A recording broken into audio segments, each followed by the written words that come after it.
Diqqat! Ertaga subsidiya ochiladi. O'zbekiston hukumatı tomonidan yangi subsidiya jarayoni ochilishi haqida ma'lumot berildi. Bu imkoniyatdan hamma ham foydalana olmaydi. Subsidiyani olishda quyidagi 3 ta asosiy mezon hisobga olinadi.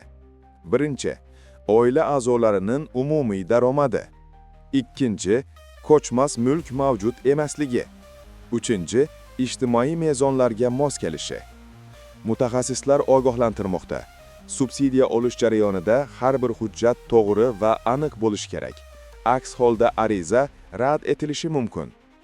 Bu yordam aholining ijtimoiy himoyaga muhtoj qatlamlarini qo'llab-quvvatlash uchun mo'ljallangan. Shuning uchun subsidiya hammaga emas, faqat belgilangan shartlarga javob beruvchilargagina olishi mumkin bo'ladi. Savol tug'iladi. Siz yoki tanishingiz subsidiya olish huquqiga egami?